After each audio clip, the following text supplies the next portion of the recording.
एक बार एक छोटी सी बच्ची हाथ में मिट्टी की गुल्लक लिए भागती हुई एक दवाई की दुकान पर गई। वह काफी देर तक वहां पर खड़ी रही, लेकिन दुकानदार का ध्यान उस पर नहीं गया क्योंकि वहां पर काफी भीड़ थी।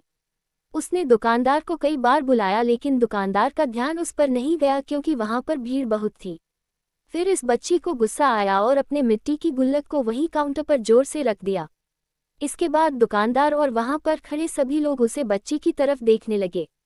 दुकानदार ने उसे बच्ची से पूछा कि बेटे आपको क्या चाहिए, तो वह बड़े ही भोलेपन से बोली मुझे एक चमत्कार चाहिए।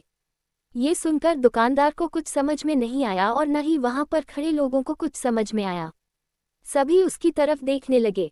फिर दुकानदार ने उससे कहा कि बेटे चमत्कार तो यहाँ पर नहीं मिलता है। तो बच्ची को लगा कि वह उसे झूठ बोल रहा है।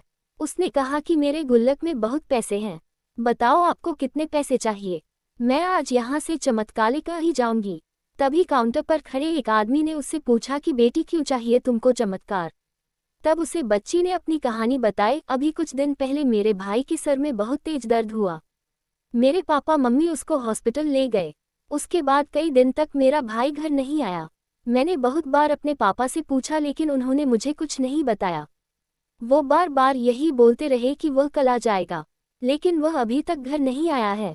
तभी मैंने देखा कि मम्मी रो रही थी और पापा उनसे कह रहे थे कि हमारे बेटे के इलाज और दवाइयों के लिए जितने पैसे चाहिए उतने पैसे मेरे पास नहीं है।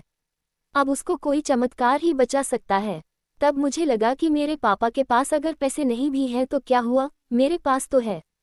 इसलिए मैंने जितने भी पैसे जोड़ रखे थे वह सारे पैसे लेकर मैं इस दवाई की दुकान पर आई हूँ ताकि चमत्कार खरीद सकूं।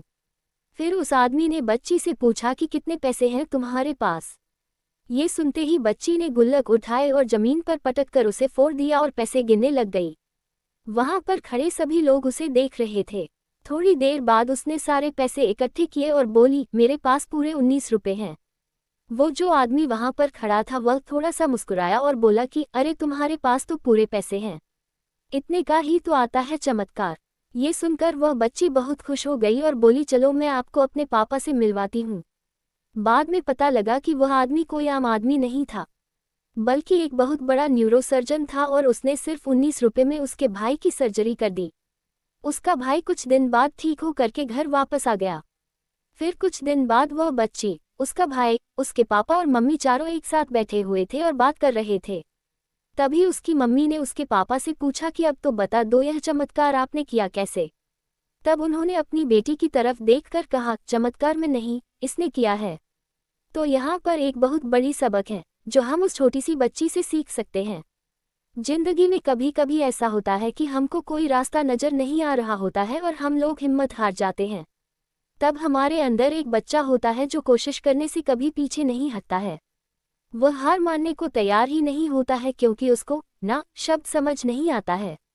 वह बच्चा जिसके लिए कुछ भी नामुमकिन नहीं है कि क्योंकि वह हर हाल में कोशिश करता ही रहता है। हम आशा करते हैं कि आपको यह मोटिवेशनल स्टोरीज इन हिंदी पसंद आई होगी।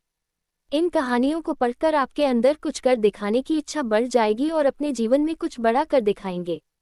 अगर आपको यह मोटिवेशनल स्टोरीज इन हिंदी पसंद आए हैं तो कृपया इसे अपने दोस्तों को भी शेयर करें जिनको इसकी ज़्यादा ज़रूरत है।